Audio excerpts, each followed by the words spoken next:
Good morning, and thank you for being here today. Over the past several years, Canadians have experienced the pandemic in very different ways. Many families lost loved ones to COVID-19. Many frontline healthcare workers and first responders also carried an enormous burden throughout the pandemic. They showed up every day, often under incredibly difficult circumstances, to care for Canadians and keep our communities safe. I want to take a moment to recognize them and thank them for their service, for their sacrifice, and for the work they continue to do every single day. Over the past several months, we've been asking Canadians who experience serious adverse events following COVID-19 vaccination to come forward and share their stories. The response has been overwhelming. More than 1,000 people have now applied online asking for the opportunity to have their voices heard. Think about that for one moment. More than 1,000 Canadians have stepped forward, many after years of struggling with their health, struggling to get answers, and struggling to navigate a system they believe was supposed to help them. Unfortunately, we simply cannot hear from everyone during these hearings. In September, we expect to hear directly from approximately 15 vaccine-injured Canadians, 50 vaccine-injured Canadians. But I want to make something very clear. The 50 people who testify are not the only stories that matter. They represent more than the 1,000 people that have contacted us and the many, many more Canadians across the country who have never come forward. These are not statistics. They are mothers and fathers, sons and daughters, friends and neighbors. They are MPs, MP staff, and senators. They are in the media. They are doctors. They are literally in every walk of life. We're also going to hear from Crystal, the sister of Scott Gorey. Scott was well known here in Parliament Hill, where he served as a dedicated staff member to several members of Parliament. Sadly, Scott's family said goodbye to him in July. He leaves behind his wife and 2 young children. Scott passed away from myocarditis. Before he died, Scott told his sister that he wanted his story to be told. He wanted people to know what he had experienced and what he and his family had gone through. Scott is no longer here to tell that story. So his sister Crystal will honor her brother's request and tell it for him. That is what these hearings are about. Giving a voice to people who have asked to be heard, including those who are no longer able to speak for themselves. And they deserve to be treated with dignity, respect, and compassion. One issue we want to intend to examine closely is Canada's Vaccine Injury Support Program. The program was created to provide financial support to people who experienced a serious and permanent injury following vaccination. On paper, that sounds straightforward, but what we've heard from applicants is anything but straightforward. We have heard stories about people waiting months, in some cases for years, for answers.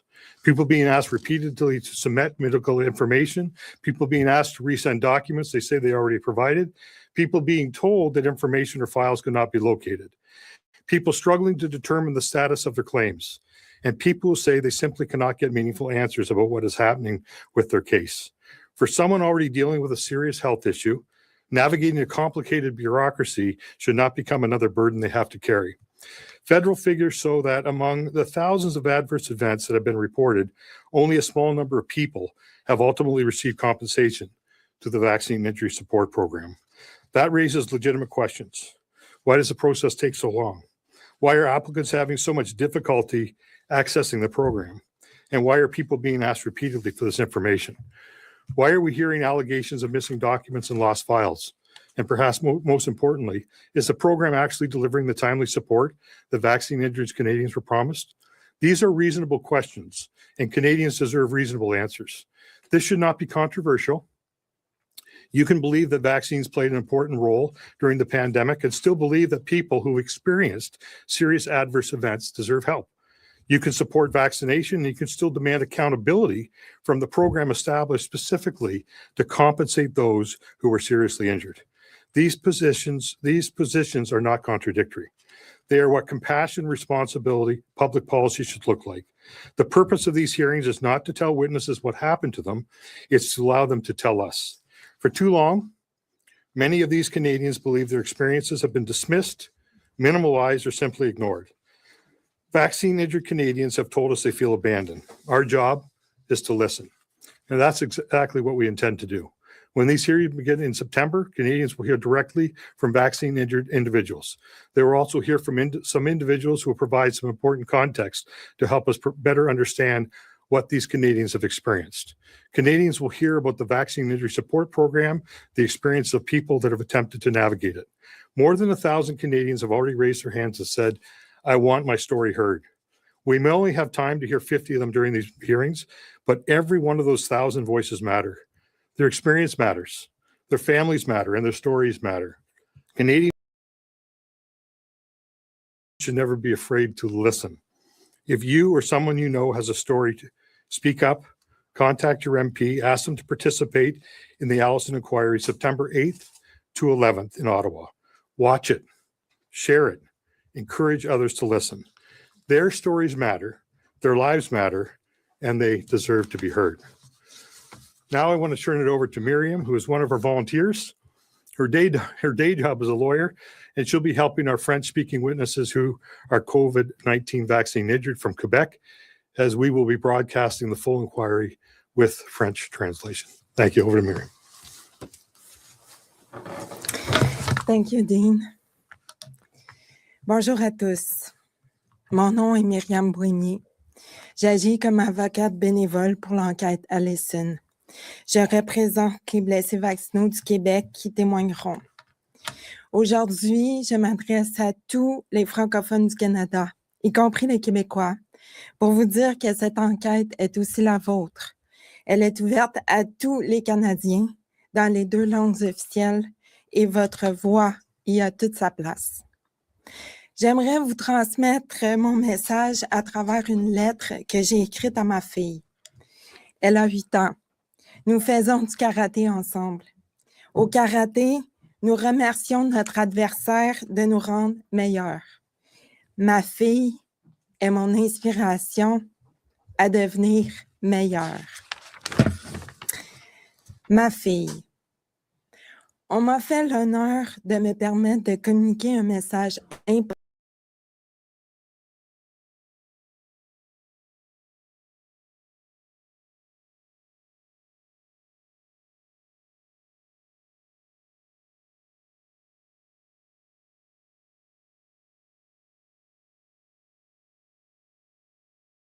Non partisane qui vise à écouter les personnes qui ont subi des blessures vaccinales après avoir reçu des vaccins contre la COVID. En 2020, une crise sanitaire a été déclarée partout dans le monde. Pour en sortir, les gouvernements ont affirmé que nous avions besoin de vaccins. Ces vaccins ont été développés très rapidement. Les gouvernements ont encouragé les gens à se faire vacciner en disant que les vaccins étaient sûrs et efficaces. Certaines personnes qui craignaient le virus ont fait confiance et se sont fait vacciner dans l'espoir de se protéger elles-mêmes et de protéger leurs proches. D'autres l'ont pris afin de pouvoir continuer leurs activités, préserver leur santé mentale et retrouver une certaine vie normale, que ce soit pour voyager, pratiquer des sports, aller au restaurant ou au cinéma. D'autres encore l'ont fait parce qu'elles risquaient de perdre leur emploi et de ne plus pouvoir subvenir aux besoins de leur famille. D'autres ont dû se faire vacciner pour pouvoir visiter leurs proches hospitalisés ou recevoir des traitements médicaux. Le vaccin a blessé certaines personnes de façon temporaire ou permanente. Plusieurs demeurent avec des séquelles qui les empêchent de travailler, de jouer avec leurs enfants, d'aller à l'école. Elles vivent avec beaucoup de douleurs, non seulement des douleurs physiques, mais aussi des douleurs psychologiques, des regrets, de la colère, de la peine, de la solitude, un sentiment de trahison, un sentiment d'abandon. Les vaccins étaient disponibles partout et gratuits. Maintenant, les soins sont difficiles à obtenir pour les blessés vaccinaux. Ces personnes ont besoin d'écoute, de compassion, de reconnaissance, de sentir qu'elles ne sont pas seules. L'enquête Allison permet de leur offrir cela. Reconnaître le problème, c'est le premier pas pour trouver la solution. Les personnes blessées par les vaccins ont fait ce qu'on leur a demandé. C'est la moindre des choses d'être présent pour les écouter. Dans la vie, rien n'est figé. Tout peut changer dès que l'on se met en mouvement, dès que l'on comprend qu'on a de l'impact sur la réalité. Comme tu le sais, au karaté, on apprend la maîtrise de notre propre puissance. On l'apprivoise et on l'utilise pour devenir meilleur. C'est vrai au karaté comme dans la vie. Ma fille, tu es mon inspiration à toujours devenir meilleure, à être cohérente entre mes valeurs et mes actes. J'ai une occasion de participer à quelque chose de grandiose, de plus grand que moi, d'y mettre ma couleur, de le façonner par mon implication et mes actions, de co-créer avec des personnes d'une qualité humaine rare.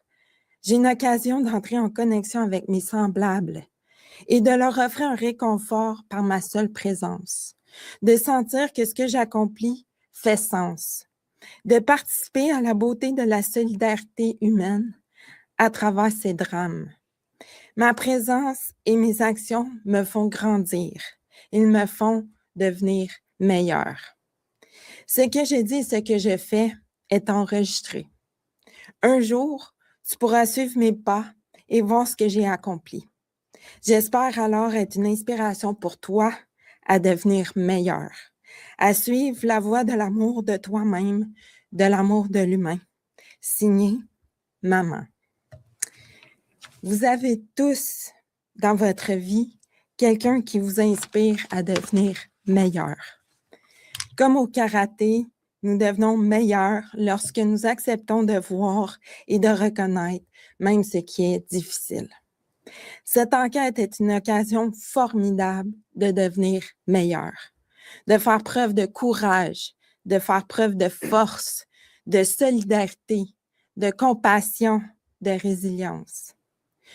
Aux blessés vaccinaux, je vous invite à faire preuve de courage, de force et de résilience en vous inscrivant pour témoigner ou pour faire en sorte que votre histoire fasse partie de la preuve. Et je remercie ceux qui l'ont déjà fait.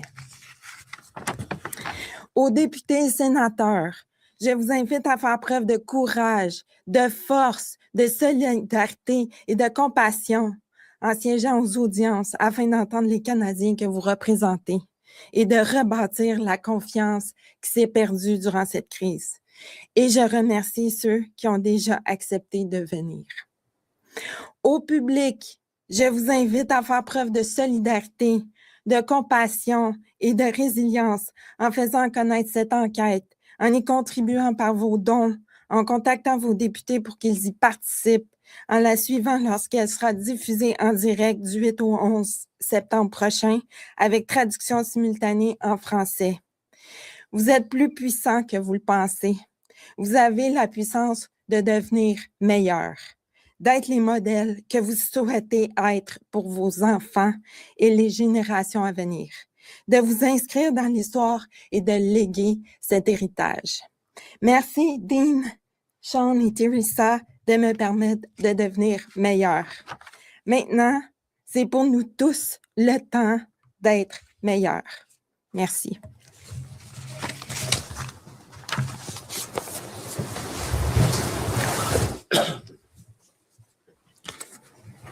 My name is Dr. Charles Hoff.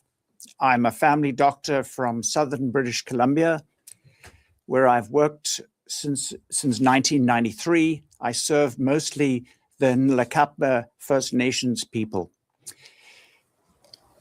When the vaccine rollout began, I tried to alert my colleagues in the area to serious safety signals and was reprimanded by the authorities and told that I was not allowed to say anything negative about the vaccines.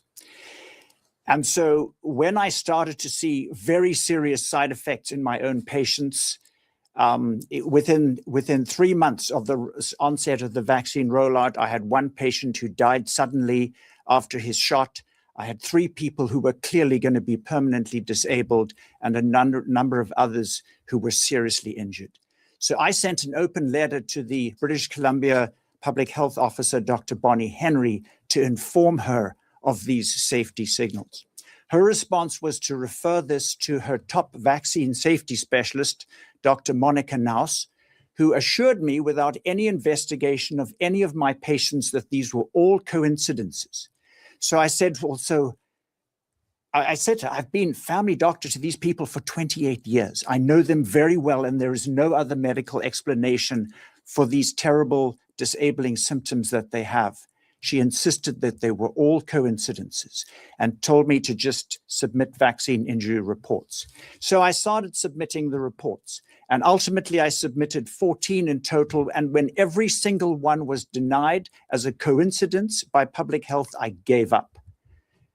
To this day, I have 36 vaccine injured patients. This is just the COVID vaccines I'm talking about in my practice. And I have a small one-man practice of approximately 1,100 people.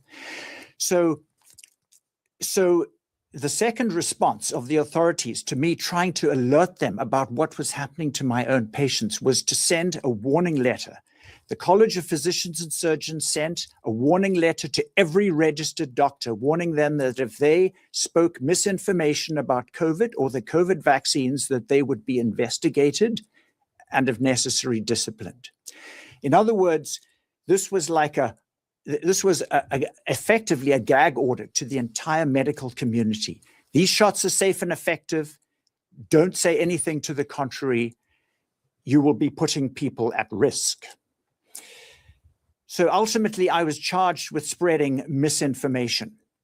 And to cut a long story short, after they eventually dropped those charges, shortly before my trial, because I had a brilliant lawyer and 8 world-class expert witnesses to defend me, the only reason that the college could give me for why they dropped the charges is that this process has already fulfilled its purpose of acting as a deterrent to other doctors who may wish to spread misinformation.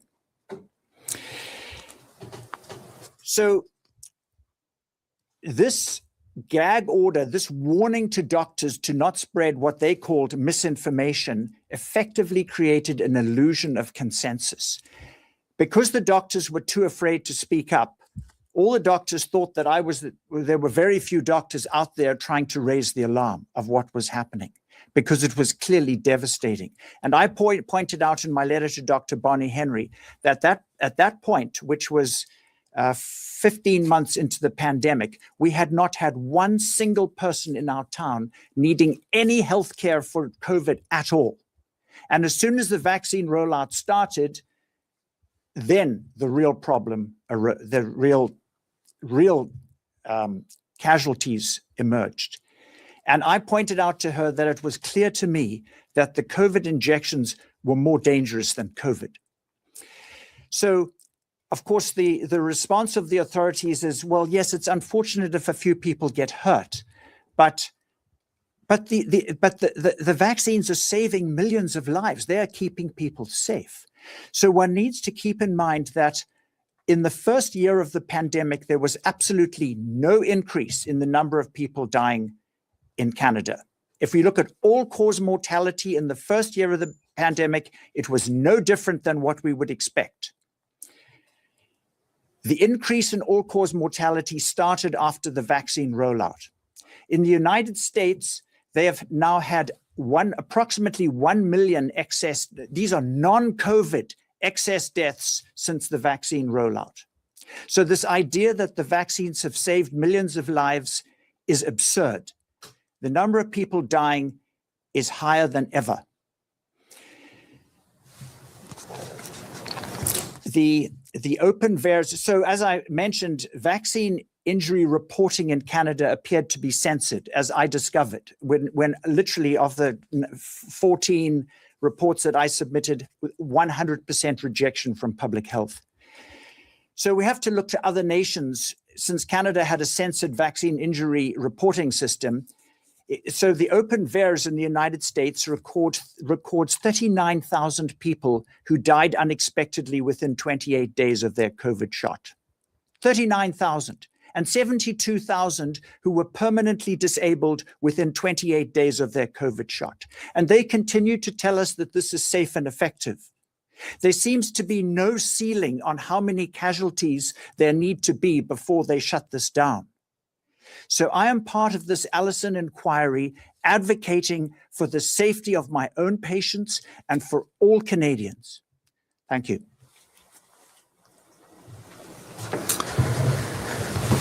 My name's Sean Buckley, and I'm a lawyer volunteering with the Allison Inquiry. And I've been involved in interviewing people that have been shortlisted. So we have had over 1,000 applications. We don't know how many applications we'll have by the time the inquiry starts. We're still inviting people to apply. Clearly, your chances of being selected is diminishing as we're filling slots, but we want your written story to be recorded. We want you to at least be able to tell your story in writing. And we understand it's been communicated to us that some people are afraid to apply. Some people are traumatized by the thought of applying. I'll get into that in a moment. And we've had some people that have applied and we actually wanted to call as witnesses, but they're not willing to testify because they're afraid that they'll be alienated by family members. Some have communicated they're afraid that they'll lose benefits. So there's a real fear out there. But I want to share with you something special that has been happening. We don't have the funds to pay for these witnesses to attend. So we're having to ask them, can you make your way to Ottawa? And we're actually surprised because, we're interviewing these people, we're seeing their written stories. Most of them have been absolutely devastated because they're disabled, they can't work, their finances are in absolute ruins, but they're finding a way. And there's one of them named Michael who lives in a care facility because he's in a wheelchair. He's largely paralyzed, has some ability to limited mobility in his arms, so he can use a wheelchair joystick. And he actually crowdsourced, and he's getting a friend to fly out from Victoria. He lives in Ontario, and he's chartered a bus that is wheelchair friendly. And he sent us an email saying, if anyone else in a wheelchair needs a ride, we'll give them a ride.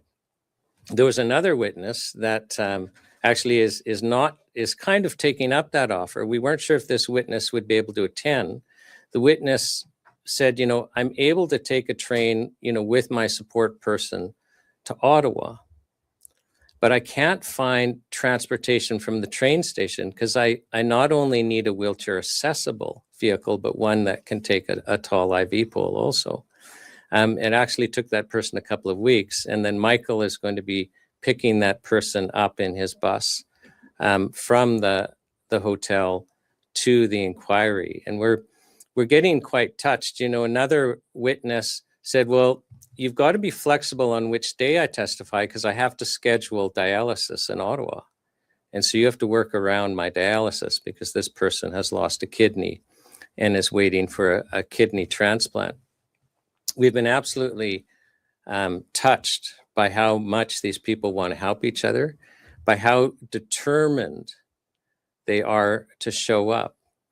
And this determination is because they have not been heard. When I'm interviewing these people, I ask them, every single one of them, a question that they don't expect. I ask, what is the most difficult part of this experience that you've had? And I'm actually expecting them to say, well, it's becoming a quadriplegic. It's the chronic pain. It's the fact that I'm on dialysis 6 days a week and I'm, 33. Even if I get a transplant, that's only going to last 10 years. I know I'm facing dialysis again. I'm expecting that, or the economic turmoil or the family turmoil. But most of them don't talk about that. When I ask them what the most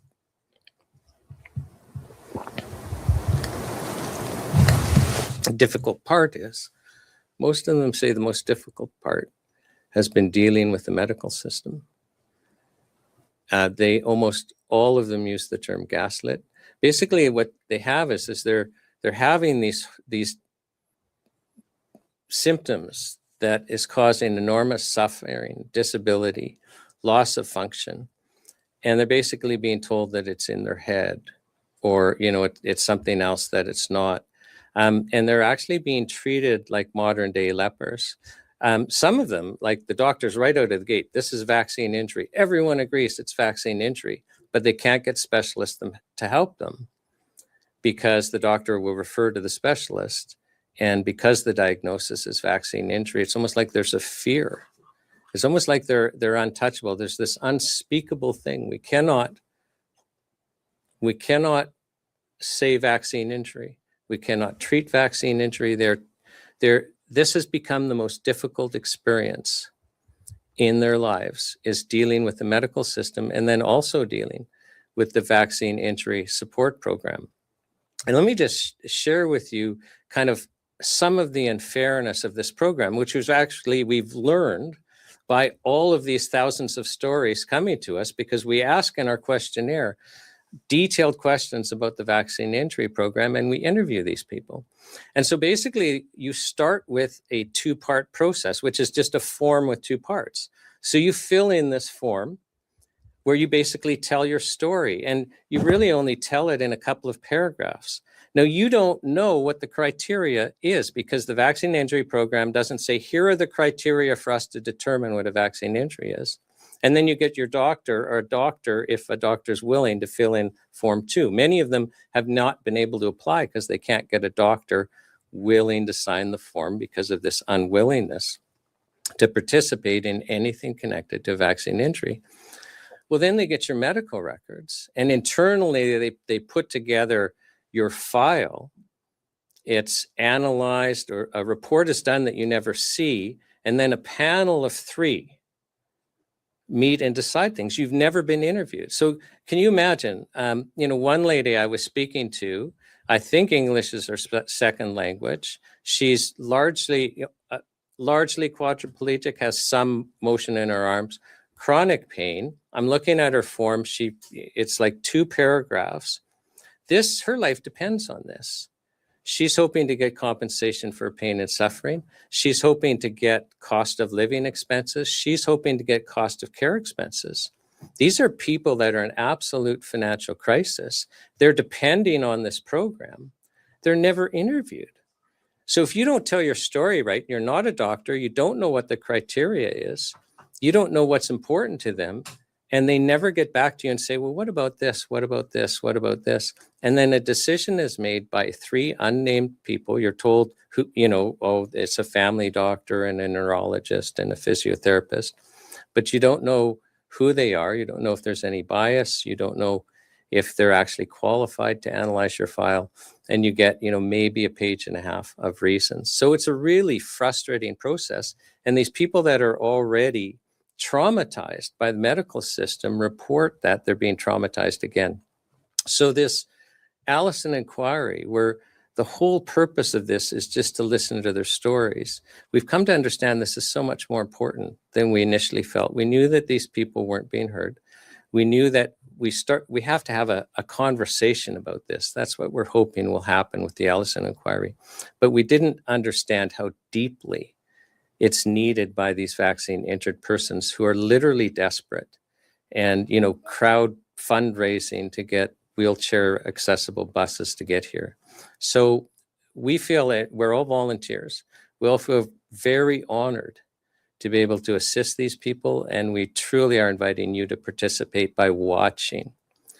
These people are desperate to share their stories with you, and we invite you to participate. We guarantee it will change your lives as it's changing ours, listening to their stories. I am ready for questions. Hi, I'm Allison, Rachel Aiello, CTV News. So I've read through the details and the parameters of this inquiry, and my understanding is there's really no teeth to it. At most, you can maybe suggest questions to Parliament. I'm wondering, are you not then just asking these injured Canadians to re-traumatize themselves without any real result or accountability? Like, what are you intending to get out of this initiative? Sure. First, thanks for coming. We appreciate having CTV in the room. I think one of the biggest challenges right now is that people have not felt they have permission to actually talk about this. So how do you move forward if no one can talk about it? Dr. Huff talked a bit about how people show up, and doctors are afraid to actually diagnose or find help. So we realized by raising awareness, we're hoping to put pressure on the government through the fact that they realize they're already relooking at the VIS program. Something else is going to come out. We also understood that there was like 2/3 of that money in the original program went to overhead. So we hope they'll listen to what the stories and the frustrations and concerns are. So at the end of the day, they'll get a chance to have a better program. And once again, I think, for a lot of these individuals, as Sean has mentioned, there's a lot of trauma. And so at the end of the day, we want the healing to start by people just feeling like they're being heard. And as I said, it's a very narrow focus, as you mentioned, because I don't have the resources of government. But by all means, I think it's a great start. And we really hope that this will start the healing process and the government will take notice and they'll do a better job with the next iteration of the program. And so then I would like you to respond to the criticism that we've seen that this is an initiative that you were leading for political motivations, drumming up anti-vaccine sentiment, instead of actually trying to meaningfully have these people's voices heard and make change. What would you say to that? Sure. I'd say, my job as a member of parliament was to listen to people and help them access programs. So I do it in my office. As a matter of fact, every MP doing their job, and I believe every MP does their job, all 343 across this country, they do their job every day. The challenge is, I'll say once again, is that when you're looking at things like this, you end up realizing that people don't feel comfortable in having these conversations. And so, I look at that. I look at this as an opportunity, as an extension of my job, and to be able to do this publicly, because I'm already doing this privately. And as I said, when you talk to some of these vaccine injured people, what you'll find out is that there's a huge reluctance to have any conversations or any meaningful conversation. Really, what we hope they'll do is they'll have permission. We want to give them permission to speak publicly about these things. And so I don't look at it as that we're not trying to find facts to beat up the government. It's open to everybody. We invited all parties to sit in and listen to this. And so, my response to that is I believe this is an extension of my job, and MPs do this in a variety of ways all the time, all across their ridings. We're trying to do it more publicly because the input I've received over the last 3 or 4 years from people across the country, voicemails, texts, emails, all those things, were saying no one's had a conversation. We don't know what's going on and we need help. So we were trying to raise awareness, and the government admits themselves at the end of the day, they started the program, the VIS program, because they realized people were injured, right? And government's own health records have some 60,000 people are injured, 11,000 serious. 3,500 applied to the program, 3,000 got accepted, only 252 received any types of compensation. That is 0.4%. And so as we look at these numbers and we hear the stories of docs sort of saying, we're reluctant to say anything, we feel those numbers could be much higher. But let's just use the government numbers for now. That's what we'll use, the Health Canada numbers. We realize that there's a very, very small fraction of the money that was promised or used to help these people is actually getting to them. And so that's really what we want to do, is raise awareness. And we hope the government will, as they look at this new program, will be able to add more funds, make the process simpler. If they're listening to what it really is quite amazing, the frustration level of individuals trying to get through the program, lost forms. I mentioned a highlight, the top 3 or 4 of those things. And really, we just want people to be able to try and get access to the funds. My colleagues will indulge me. I just had a quick follow-up. You're saying you want it to be nonpartisan, and you've made the appeal for all members of parliament to come and listen. Have you heard confirmation from any member of parliament that's not a Conservative? No, not at this point in time, but we're still reaching out. We'll be sending out another invite this week as I learn more of the individuals that will be coming to testify. I know already there's some from Liberal ridings. I'll be personally reaching out to those members to say, you have a constituent that's coming to town. If you could take the time, that would be great. So that'll be the courtesy that I offer them as well. Thank you. If I may, Cameron Ryan from CPAC. And my question is a little similar to my colleagues here.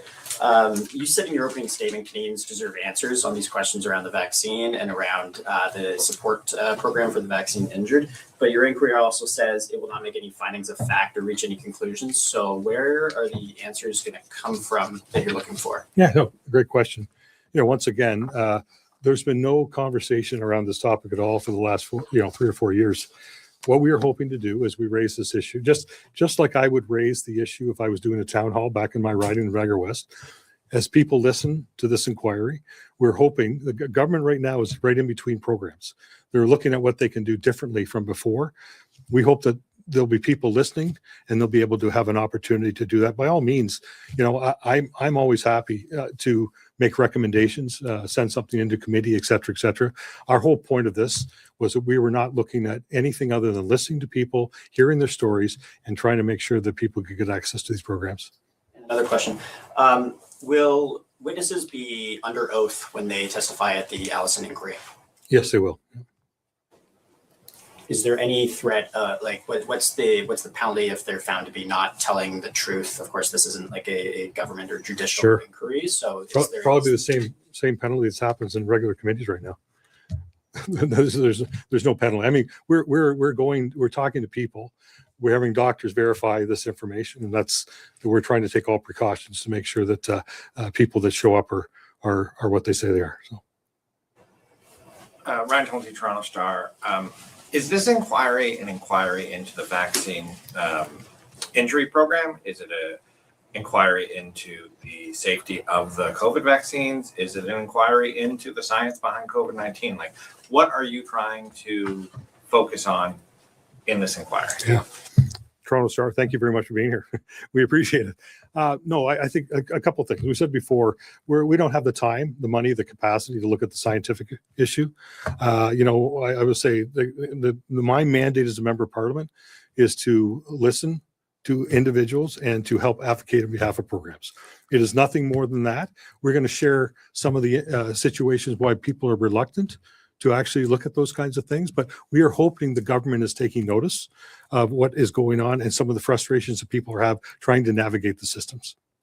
Sorry, so is it about the program? Is it about the safety of vaccines? Is it about It is about listening to Canadians, and it's about people trying to get access to programs.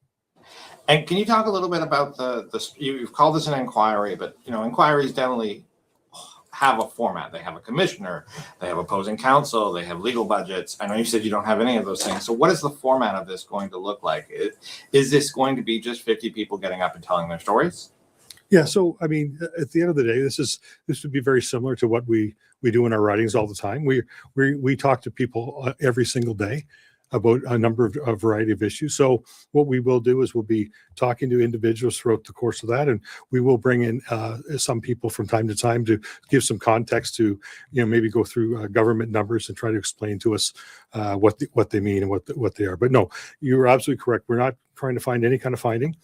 We found that one of the greatest things, and I know Sean alluded to this, people are having such a hard time not being able to feel like they can actually have a conversation. So there's a lot of mental anguish around that people feel like they've been gaslit and all those other kinds of things. I think this starts a healing process to say, listen, we are listening. We encourage MPs to come and hear the stories, and maybe that can begin the healing process for some of these individuals. And if my colleague will indulge me, do you have support from other Conservative MPs for holding this inquiry? Do you have support from the Conservative leader, Pierre Poilievre, for holding this inquiry? No, absolutely. As a matter of fact, I know that when Pierre's out on the road, he's told me this himself, that individuals have come up to him. And as you know, Pierre, if he's at an event, he'll stay for an hour or two until every person comes through. I think one of the greatest litmus tests of an MP is when you're out in the riding and hearing what people have to say. So absolutely, he's aware of that, because he's aware that people have been injured because they come and talk to him. As far as other Conservatives, absolutely. I mean, as Conservatives, we all have a number of initiatives that we're involved in and areas of responsibility. There'll be definitely some Conservatives that'll be coming to hear some of the stories. And as we get closer to that date, we anticipate there'll be a lot more that will be there to be able to hear. And once again, we'll open this to everybody. Once again, the NDP, the Bloc, and the Liberals as well. We'd love to have them there. Perfect. I have a question as well. I'm Rachel Haynes. I'm with CTV. Thank you. Yeah. Thank you. Yeah. Lots of people here today. We've seen Dr. Fauci in the United States be called to testify in front of Congress. Do you have any plans to invite Dr. Theresa Tam, who led some of these vaccine initiatives when she was the Chief Public Health Officer at this time? Yeah, no, there's no plans for that. And once again, I think it was pointed out, we don't have the ability to compel witnesses. And so we really wanted to keep this a narrow focus, listening to people's stories, and hopefully being able to raise the alarm and how difficult the program has been to access. Global News did a great article on a 4-part series last year, which was something that the health committee was thinking about for a period of time. So we know there's interest there, and I think that at the end of the day, we'd love to see an opportunity for the government to do better in the second round of what they do.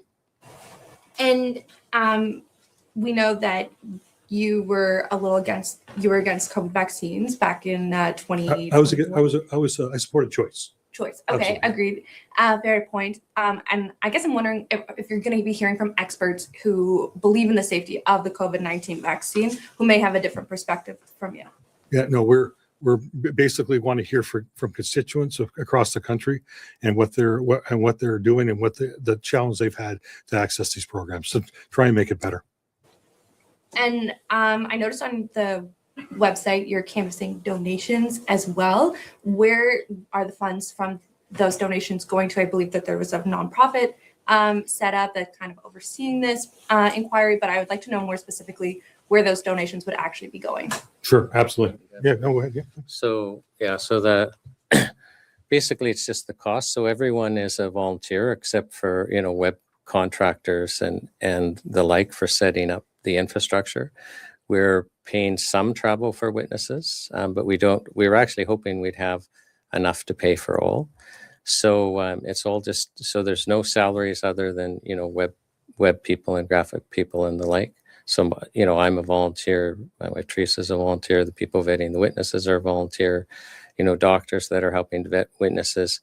As it turns out, most witnesses will be calling their own doctors are agreeing that it's vaccine injury, but there's been some where we've had a panel of doctors look at it and see if it's a realistic thing, because we came to realize there's that difficulty. So, yeah, and right, so that's basically it is. So we set up a nonprofit so that we could collect funds and have a legal vehicle to pay for this. So. Thank you. I might just ask one more question as well. It's just a bit more of a follow-up on my colleagues' questions about what the actual focus is. I mean, in my questions to you just now, you talked about the vaccine injury program itself. My gathering from Dr. Hoff was about some of the safety of the vaccine. So I'm just really wondering, what is the actual focus of this?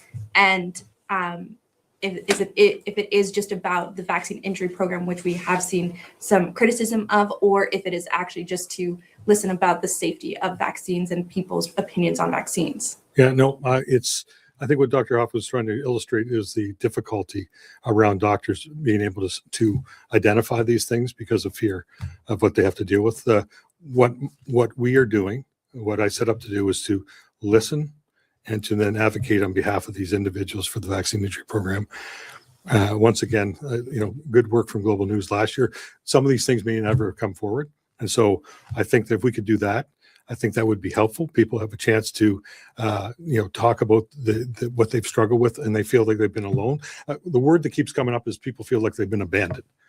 And so if we could deal with that, and then the next part would be if the government's listening, we'd love definitely for them to do a better job, maybe create more money, streamline the process. There's a number of different things. The government will figure that out, and maybe that's why they brought it back in-house. But while they're still trying to decide what that program is going to look like, I think there's a fantastic opportunity to give them feedback on that as well. On that, then We don't have any more time after this question. This is understood. Oh. Thank you. Thank you. Thanks, guys. Just one Someone more else. after this. He said no more questions. Oh, okay, good, yeah. Thanks. So if you want the government to listen to what is being said, are you not concerned that having a platform for Canadians who have legitimate vaccine injuries be shared with doctors who believe that their patients or wanted their patients to be given ivermectin is not entirely delegitimizing the process and therefore having the government essentially tune this whole thing out? Well, like I said, we're going to talk to individuals, and those individuals are going to share their stories. And as I said, the government admits themselves that people have been vaccine injured. They set up a program called VISP, and that program has not worked very well. So we want to give them input on that so the next program can be better. Thank you very much, guys. Appreciate it. No, anyways, sorry, Jordan. Are you going to be publishing any of your conversations or your Yeah, findings? we'll publish stuff to the website. Yeah, perfect. Thanks very much for coming, guys. Appreciate it.